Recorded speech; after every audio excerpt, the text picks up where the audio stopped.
शांति। ओम शांति।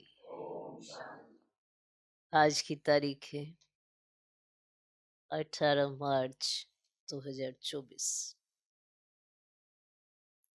साकार महावाक्य। बाबा कहते मीठे बच्चे, विचार सागर मंथन कर एक ऐसी टॉपिक निकालो जो सब जगह एक ही टॉपिक पर भाषण चले। विचार सागर मंथन कर एक ऐसी टॉपिक निकालो जो सब जगह एक ही टॉपिक पर भाषण चले। यही है तुम्हारी यूनिटी। यही है तुम्हारी यूनिटी। बाबा कहते मीठे बच्चे, विचार सागर मंथन कर एक ऐसी टॉपिक निकालो जो सब जगह एक ही टॉपिक पर भाषण चले।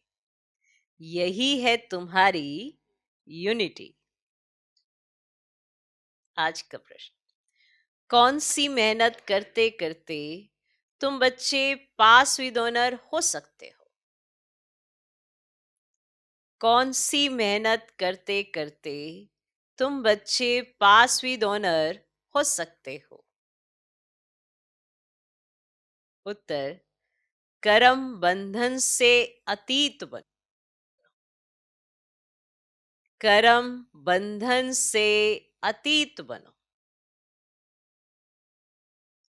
जब किसी से बात करते हो तो आत्मा भाई समझ भाई को देखो। जब किसी से बात करते हो तो आत्मा भाई समझ भाई को देखो। बाप से सुनते हो तो भी बाप को भृगुटी में देखो। बाप से सुनते हो तो भी बाप को भृगुटी में देखो। भाई भाई की दृष्टि से वह स्नेह और संबंध पक्का हो जाएगा। भाई भाई की दृष्टि से वह स्नेह और संबंध पक्का हो जाएगा। यही मेहनत का काम है। यही मेहनत का काम है।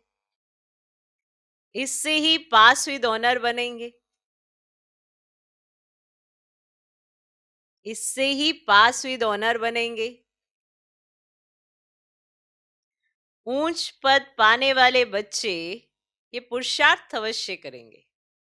ऊंच पद पाने वाले बच्चे ये पुरुषार्थ अवश्य करेंगे।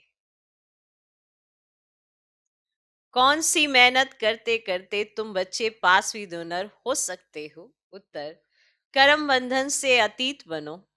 जब किसी से बात करते हो तो आत्मा भाई समझ भाई को देखो।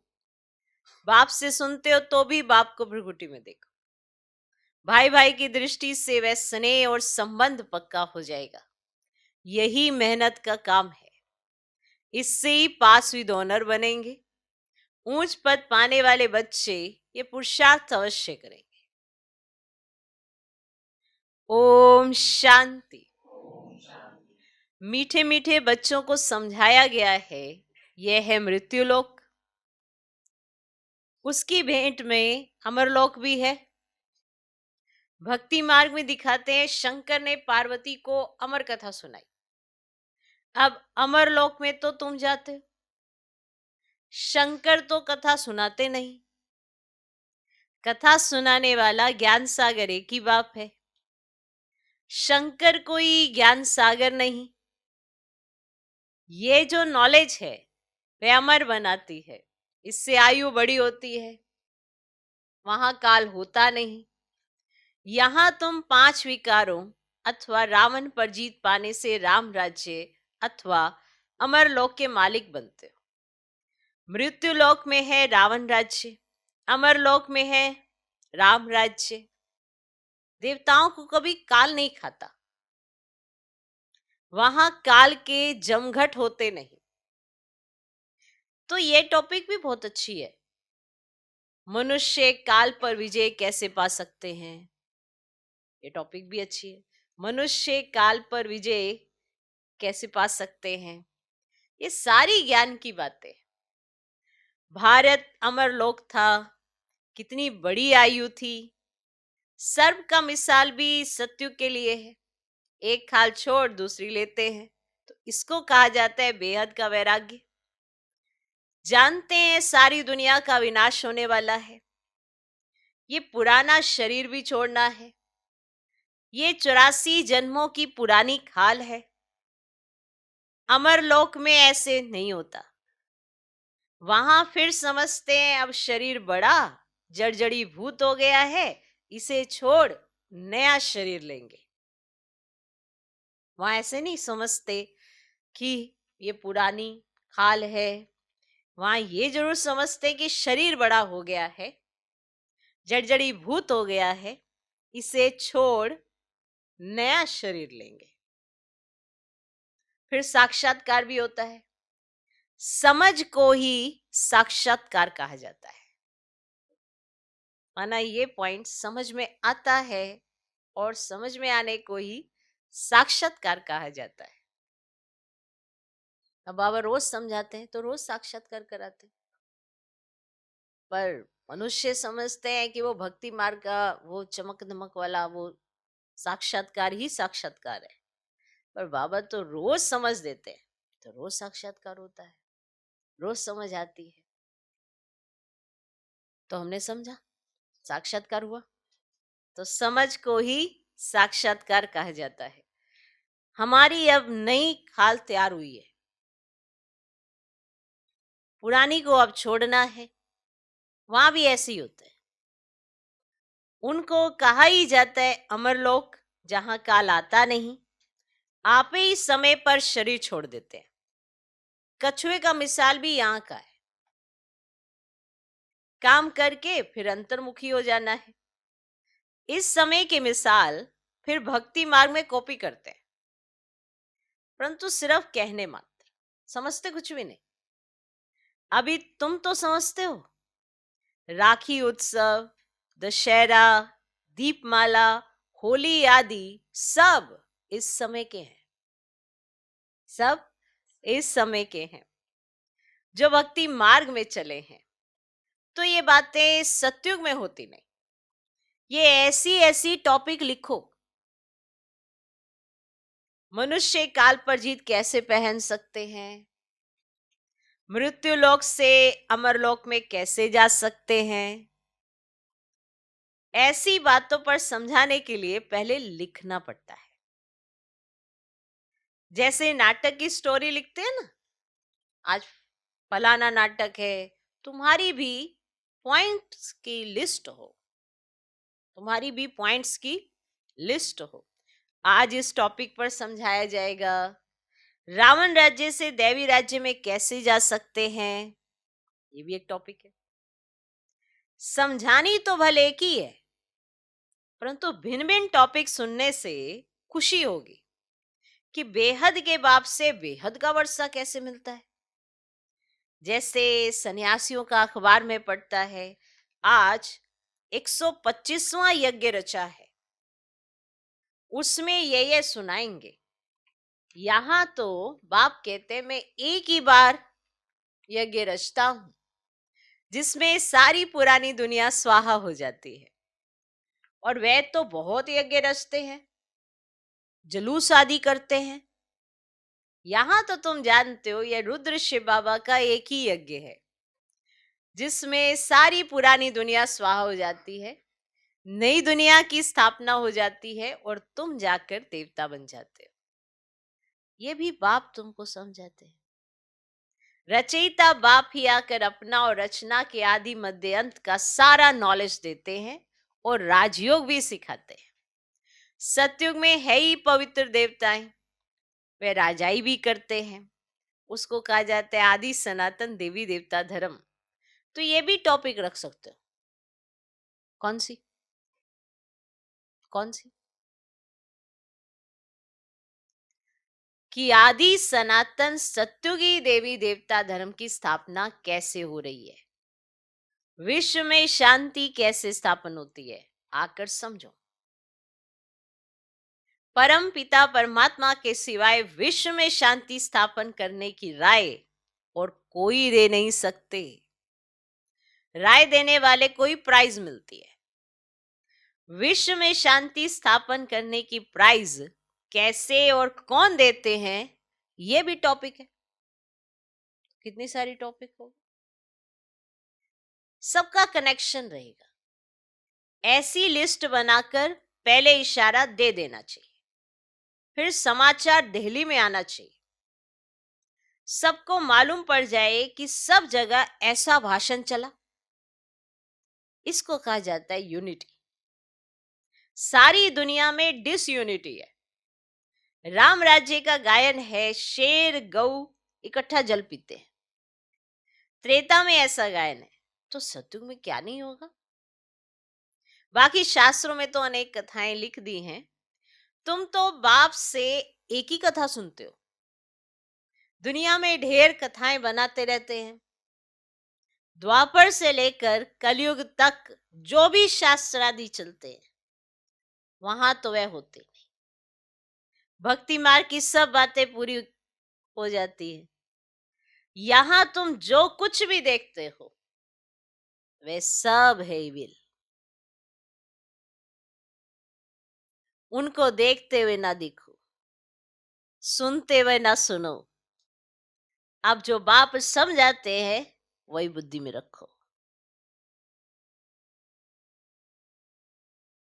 हम संगम युगी ब्राह्मण कितने ऊंचे हैं, देवताओं से भी ऊंचे। इस समय हम ईश्वरीय औलाद हैं, धीरे धीरे वृद्धि को पाते रहते हैं। इतनी सहज बात भी किसकी बुद्धि में नहीं आती है। हम ईश्वरीय संतान हैं तो जरूर स्वर्ग के मालिक होने चाहिए, क्योंकि वे बाप स्वर्ग की स्थापना करते हैं। करोड़ों वर्ष कह देने कारण कोई बात याद ही नहीं रहती है, तो बाप आकर याद दिलाते हैं। अब यह तो 5000 वर्ष की बात है। तुम देवी देवता थे, अब फिर तुमको वही बनाते हैं। समुख सुनने से कितनी खुशी और रिफ्रेशमेंट आ जाती है, आ जाती है। बच्चे जो सियाने हैं, समझू हैं, उनकी बुद्धि में आता है हमको बाप से वर्षा तो जरूर लेना है। बाप नई दुनिया रचते हैं तो जरूर हम भी नई दुनिया में होने चाहिए। एक बाप के तो सब बच्चे हैं, सबका धर्म, सबके रहने का स्थान, आना जाना सब भिन्न भिन्न प्रकार का है। कैसे जाकर मूल वतन में निवास करते हैं ये भी बुद्धि में है। मूल वतन में सिजरा है, सूक्ष्म वतन में सिजरा नहीं दिखा सकते, तो ये सब ड्रामा विनोद है। फिर सूक्ष्म वतन में भी जाते हैं, वहां मूवी चलती है। बीच में मूवी का भी ड्रामा बनाया था, माना शब्द नहीं थे लेकिन एक्सप्रेशंस थे, और उससे भी मूवी समझ आ जाती थी। समझे। अब वो मूवी देखेगा जो, तो वो माना समझेगा तो ना। तो ऐसे हमारे सूक्ष्म वतन में मूवी चलती है, पर मूवी चलती है तो सूक्ष्म वतन में जाएगा वो जिसकी बुद्धि को बाप खींचेगा। सब थोड़ा सूक्ष्म वतन में जाएंगे, तो बाप खींचेगा तो बाबा वो जो मूवी दिखाएगा तो वो समझ में आएगी। सबको नहीं समझ में आएगी ना, तो जो जाएगा तो उसको समझ में आएगी। तो ऐसे जो वो मूवी, उसका भी एक ड्रामा बनाया था। अभी तो टॉकी हो गया है ना, तो पहले चला था ऐसे, बीच में ऐसा मूवी का भी ड्रामा बनाया था, फिर टॉकी बना है। साइलेंस का तो ड्रामा बन ना सके। मूवी समझ तो इशारों की लैंग्वेज होती है ना, इशारों की लैंग्वेज। और साइलेंस कुछ नहीं कह रहे। तो वतन में, मूल वतन में तो वहां पे कोई भी ऐसे कोई भी पिक्चराइजेशन तो नहीं है ना वहां पे।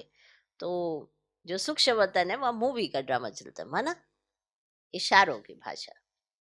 तो बाबा जो कहते हैं तो आत्मा उसको कैच करती है, तो इशारों की भाषा समझ में आती है। अब यहाँ टॉकी होता है। अब कई ऐसी बात होती है जो जो कहा जाता है वही समझ नहीं आता। सोचो, बोल के भी नहीं समझ आता है। कारण मन बुद्धि अपने कंट्रोल में जब नहीं होते हैं, तो आप अगर शब्दों में भी समझाओगे ना तो समझ में नहीं आएगा। क्या जबरदस्त गेम है ये, देखो। जब सूक्ष्म वतन में मूवी चलती है तो समझ में क्यों आता है? क्योंकि मन बुद्धि बाप के आगे समर्पित होते हैं, तो वो मूवी समझ में आ जाती है। अब यहाँ पर टॉकी टॉकी है ना, बोल के भी समझा रहे हैं, फिर भी समझ नहीं आता है। क्यों नहीं आता है समझ में? क्योंकि मन बुद्धि अपने कंट्रोल में नहीं। अब यहाँ पर तो हमें अपने कंट्रोल में रखना होता है ना आत्मा को। वतन में जाते हैं तो बाप खींच लेता है, तो वतन में जाते हैं। समझा?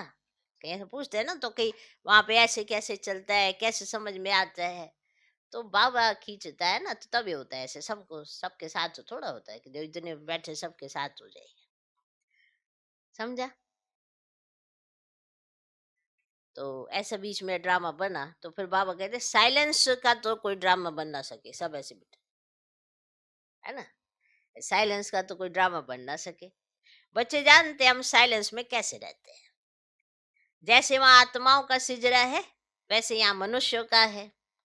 तो ऐसी ऐसी बातें बुद्धि में रख तुम भाषण कर सकते हो। फिर भी पढ़ाई में टाइम लगता है। करके ये भी समझ जाए, परंतु याद की यात्रा कहाँ? जैसे धारणा और खुशी हो।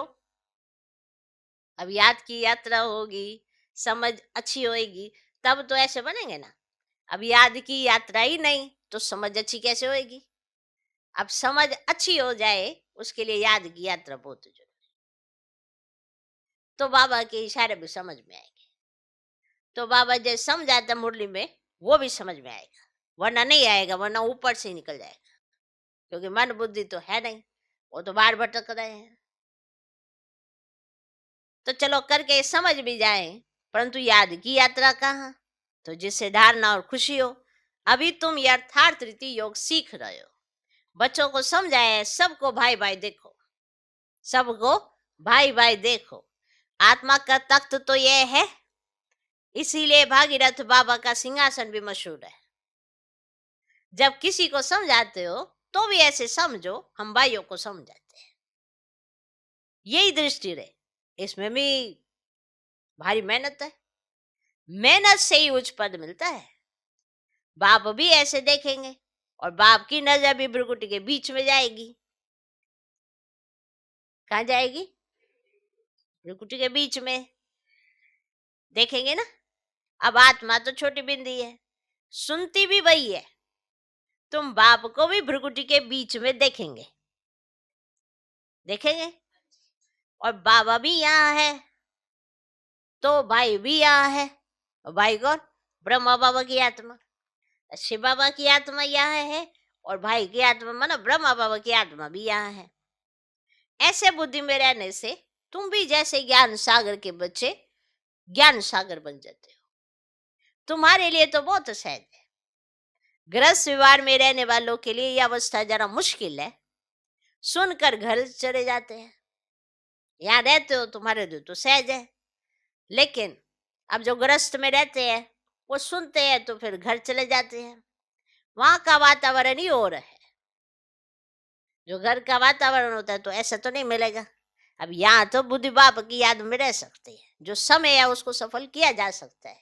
अब घर में जाएंगे तो घर की बातें चलेंगी। वहां का वातावरण ही और है, यहाँ सहज है।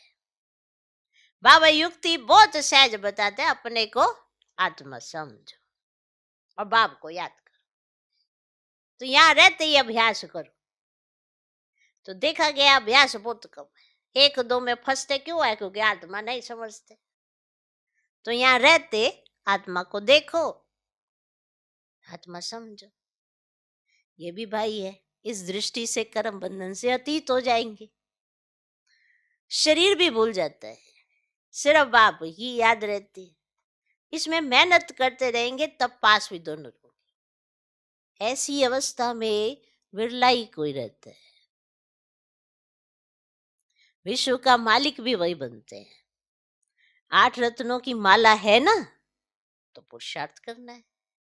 ऊंच पद पाने वाले कैसे भी करके पुरुषार्थ जरूर करते हो। इसमें दूसरी कुछ भी बात निकलती नहीं है। भाई भाई की दृष्टि, स्नेह और संबंध हो जाता है। दृष्टि में जम जाती है, इसीलिए बाप कहते हैं तुमको बहुत गुये गुये बातें सुनाता हूं। इसमें अभ्यास करना मेहनत का काम है। यहां भी बैठे हो तो अपने को आत्मा समझो। जो भी डायरेक्शन दी जाती है वो तो आत्मा खुद दी जा रही है ना। आत्मा समझोगे तो सहज लगेगा, वरना अरे मेरे को ये कह दिया, ये कह दिया, और देवान में आओगे तो बहुत मुश्किल लगेगा। आत्मा समझोगे, बाप की याद रहेगी तो हर बात सहज लगेगी, वरना देह भान को छोड़ना इतना भी आसान नहीं है, मुश्किल ही लगता है। तो यहाँ भी बैठे हो तो अपने को आत्मा समझो। आत्मा ही सुनती है, सुनने वाली आत्मा को तुम देखते हो। मनुष्य तो कह देते आत्मा निर्लेप है, बाकी क्या शरीर सुनता है? अगर आत्मा निर्लेप है तो बाकी क्या शरीर सुनता है? ये तो रोंग है। बाप तुमको गुये गुये बातें सुनाते हैं। मेहनत तो बच्चों को करनी है। जो कल्प पहले बने थे वे मेहनत जरूर करेंगे, है ना? करेंगे ना? जो बने थे वो मेहनत, माना उनके अंदर ये संकल्प जरूर आएगा कि मुझे करना है। वो कभी नेगेटिव नहीं होते हैं, उनके अंदर ये भी अर्थ नहीं आता मैं क्या करूं, मेरे को इशारा करना, ऐसा नहीं। जो बनने वाला होता है उसको आता है मुझे तो करना ही है, क्योंकि वो बना, उसके लक्षण दिखाई देते हैं कि हाँ ये करने वाली आत्मा है, ये कर सकती है। तभी तो आता है ना कि ये कर सकती है। ऐसे तो हर एक को लगता है बड़ा मुश्किल है, बड़ा मुश्किल है। मुश्किल तो क्या है, सिर्फ बाप की बात नहीं सुनते हैं तो मुश्किल ही मुश्किल है, वरना ऐसा कोई कार्य बाप ने नहीं दिया है जो हम नहीं कर सकते हैं। हम कर सकते हैं तभी दिया ना बाप ने। समझा? मेहनत तो बच्चों को करनी है। जो कल्प पहले वाले बने थे वे जरूर मेहनत करेंगे, अपना अनुभव भी सुनाएंगे। ऐसे हम सुनता सुनाता हूं, वो अपना अनुभव ऑटोमेटिकली सुनाएंगे। उनको अंदर खुशी होगी ना, टेव पड़ गई है, अनादत पड़ गई है। आत्मा को ही सुनाते हैं मन मना भव, फिर वह उनको कहते मन मना भव, अर्थात बाप को याद करो। ये गुप्त मेहनत है। जैसे पढ़ाई भी एकांत में झाड़ के नीचे जाकर पढ़ते हैं, वह है स्थूल बात। अब ये तो प्रैक्टिस करने की बात है। दिन प्रतिदिन तुम्हारी ये प्रैक्टिस बढ़ती जाएगी। तुम नई नई बातें सुनते हो ना, जो तुम अभी सुनते हो वह फिर नए नए आकर सुनेंगे। कोई कहते हम देरी से आए हैं, अरे तुम तो और ही फर्स्ट क्लास गुये गुये बातें सुनते हो। जो पुरुषार्थ करने से ही उच्च पद मिलता है, और ही अच्छा। माया तो पिछाड़ी तक छोड़ती नहीं है, माया की लड़ाई चलती रहेगी जब तक तुम जीत पहनो। माया की लड़ाई ऐसे ही चलती रहेगी जब तक तुम जीत पहनो, फिर अनायास ही तुम चले जाएंगे। जो जितना याद करेंगे, समझेंगे हम जाते हैं बाप के पास, शरीर छोड़ देते हैं। बाबा ने देखा है ऐसे ब्रह्म में लीन होने का लक्ष्य रखने वाले जब शरीर छोड़ते हैं तो सन्नाटा हो जाता है। बाकी मोक्ष तो कोई पाता नहीं है, ना वापिस ही जाते हैं। नाटक में तो सब एक्टर्स चाहिए ना, अंत में सब आ जाते हैं। जब एक भी नहीं रहेगा तब वापिस जाएंगे। जो भी मनुष्य मात्र है सब चले जाएंगे, बाकी थोड़े बचेंगे। वे कहेंगे सबको सी ऑफ किया। अब जो दो थोड़े से बचेंगे वो कहेंगे हमने सबको सी ऑफ किया। इस समय सत्य की स्थापना हो रही है। कितने करोड़ों मनुष्य हैं, सबको हम सी ऑफ कर फिर अपनी राजधानी में चले जाएंगे।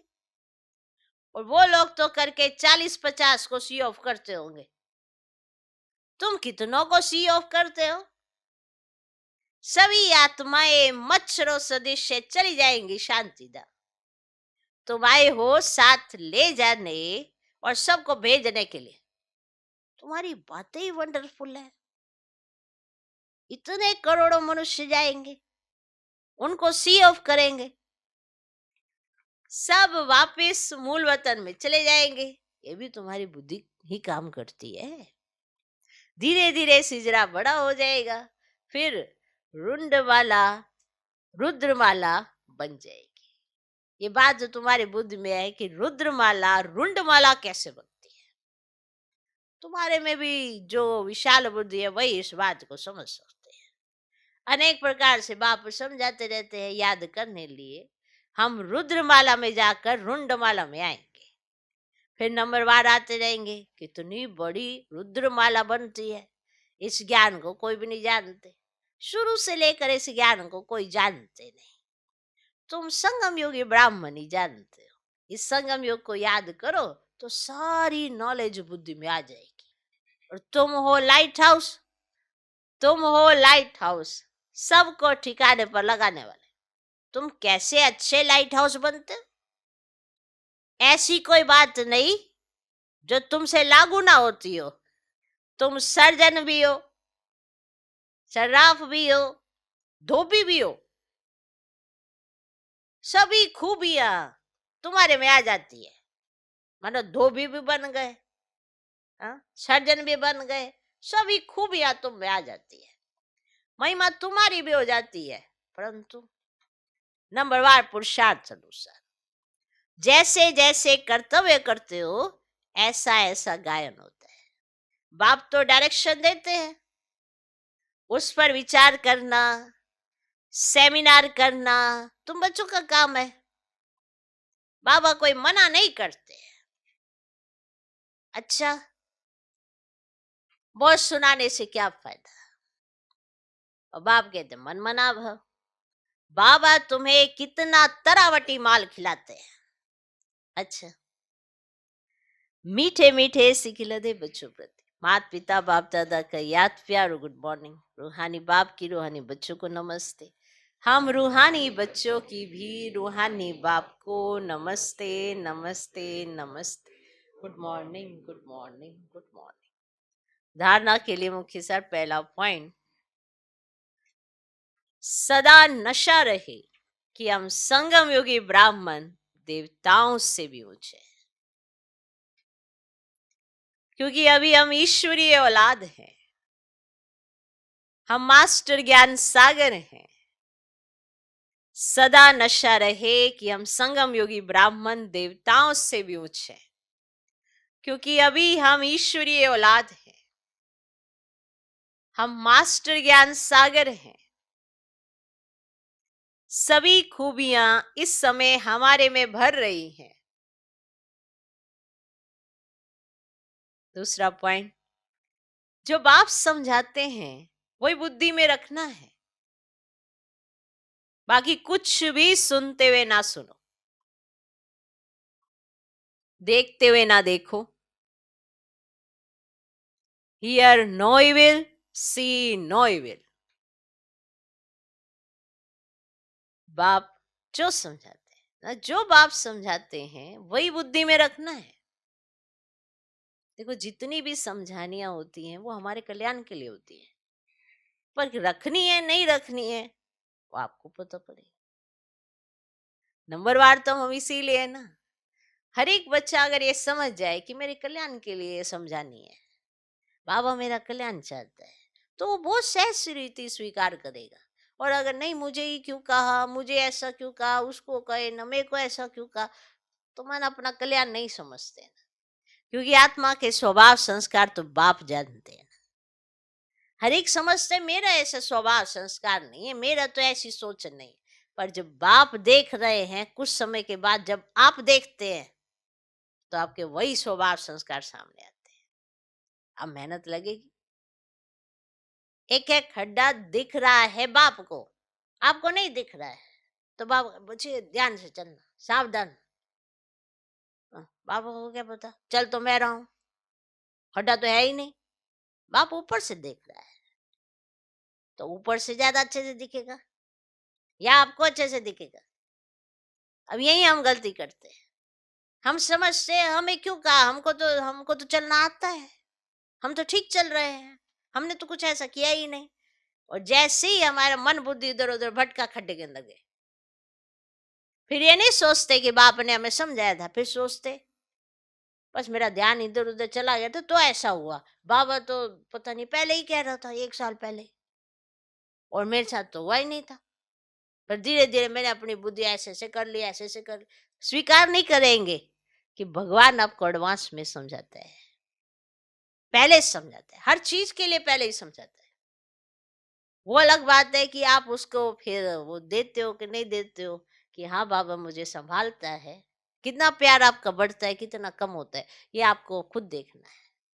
प्यार बढ़ेगा तब जब हम देख पाएंगे बाप को बाप की नजर से, वरना नहीं बढ़ता। वरना तो आपको लगेगा हमारा दोष ही क्या है। यही तो दयाभिमान है कि बाप जो ऊपर से देख रहा है, हमको नीचे में नजर ही नहीं आ रहा है। और फिर कुछ समय के बाद हम ऐसा खड्डे में फंसते हैं, ऐसे आदती हो जाते हैं कि हम डिसरिगार्ड भी करते हैं, और फिर अपने अपना मैंपन भी नहीं छोड़ते हैं। और फिर कहते हैं कि हम तो बाबा के हैं ही ना, पर हमको उनके जैसी अनुभूति क्यों नहीं होती है। क्यों नहीं होती? धीरे धीरे अवज्ञा करते करते आप आत्मा ने अपने आप को ऐसा बना लिया। फिर धीरे धीरे हमें तो बाबा भी नहीं समझता, तो फिर और कोई है दुनिया में? अभी बाबा तुमको नहीं, तुमने बाबा को समझने के लिए बाबा के पास आए हो। तुम देखो कितना मैं बाबा को समझा। बाबा ने तो आपको समझ के कीचड़ से निकाल लिया, फिर रोज रोज आपका श्रृंगार करता है, रोज संभाल करता है। अगर वापिस वापिस अपनी बुद्धि वही कीचड़ में ले जानी है, इसमें फिर बाप भी क्या करे। इससे बाबा क्या समझाओ इतना, इसलिए वो चुप भी हो जाते हैं। और कितना समझाओ, जब इन्होंने समझना ही वैसा है तो फिर क्या कर सकते। फिर बाबा सेटिस्फाई हो जाते, साक्षी होकर देखते हैं, कोई बात नहीं, ये तो राजधानी बन रही ना, इनका भी कसूर नहीं है। ये है बाबा के न्यारे प्यारे होने के लिए एक ऐसी विधि जिसके आधार पर बाबा को हमसे कुछ नहीं होगा, वैसा ही सेट हो जाएगा। जैसे टीचर का बच्चों से बड़ा प्यार होता है, स्टूडेंट से प्यार होता है कि अरे ये तो बहुत अच्छा आगे बढ़ सकता है, थोड़ा सा मेहनत करे तो बहुत आगे जा सकता है। और वो बच्चा सोचे टीचर तो मेरे पीछे पड़ गया, और नहीं है क्या क्लास में, उनके पीछे पड़े, क्योंकि मालूम है कि उसकी बुद्धि अच्छी है। थोड़ी भी अगर अपने पे मेहनत करे तो वो बहुत आगे बढ़ सकता है, बुद्धि अच्छी है। पर नहीं, यहीं पर दे अभिमान आता है। ये बहुत सही मायने में ये वाले पॉइंट्स हैं, इसीलिए हर एक भी दिल पर नहीं चढ़ पाता। फिर सब हम नंबरवार हो जाते हैं, सबके सब हम नंबरवार इसीलिए हो जाते हैं क्योंकि सब अपनी बुद्धि से ही हर बात को जज करते हैं। सोचो तमो प्रधान बुद्धि कैसे बाप की बात को जज कर पाएगी, और ये सोचते हैं कि हमें बाप नहीं जज कर पा रहा। कितनी महान आत्मा है, सीधा है तो यही भगवान है। कीचड़ से निकाला, गंदगी से बचाया कि तुम्हारे साथ ऐसा कुछ ना हो, वो हमें धीरे धीरे भूल जाता है।